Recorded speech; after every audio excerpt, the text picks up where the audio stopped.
دویمه وجه سره چې تور تسپیرې دا خو حدیث نه دی.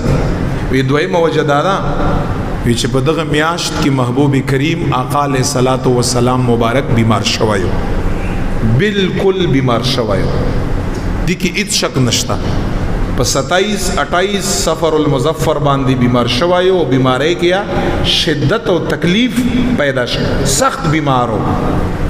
خنو څه کوي اوس خ بیمارو مبارک، حدیث نه صحیح حدیث نه ثابت ده، نو څه شي.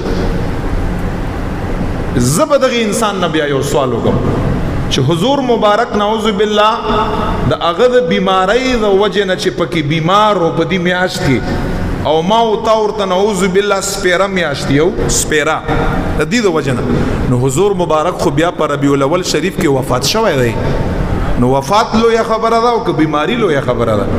نو بیا خو په کار ده چې ربیع الاول شریف ته نعوذ بالله مونږ منحوسه میاشت ویو.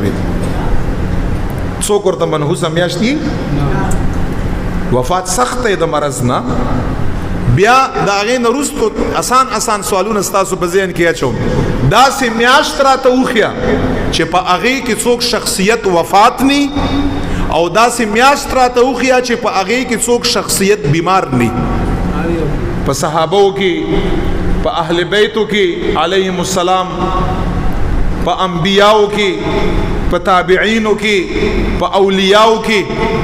نو څه خیال لري بیا خو ما او تا غونډه زندگی ډیره که چا د مرګ د وجه نه او یا د چا د مرض د وجه نه هغه ټیم او ساعت هغه سپیره کږي، نو بیا خو ما او تا ډیره په سپیره زندګۍ کې سپیره ژوند تیرو. بیا نه ورځ بیا سپیرتوب نه پاکه شته، او نه میاشت د سپیرتوب نه پاکه شته، او نه کال د سپیرتوب نه پاک شته. بیا هر میاشت بیا سپیره ده، هر میاشت او کال بیا منحوس دی.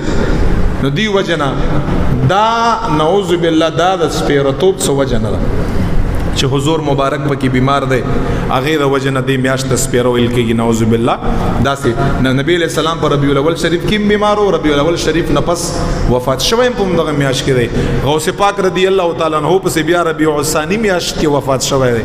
او موږ او تاسو 11وی شریف څومره په محبت باندې مناوو، نو بیا به څه کوي چې 11وی شریف نعوذ بالله منحوسه ده، ولې غوث پاک رضی الله تعالی عنہ په هغې کې وفات دی. بیا به رمضان کریم مبارک کې علی شیر خدا رضی الله عنه یو شخصیت وفات شوی دی په 21 رمضان کریم ته موت تسیو منحوس ورته یو کومه میاشت بیا پاکه غلطه خبره ده. ها په دې خبره باندې ځان پوي کړئ.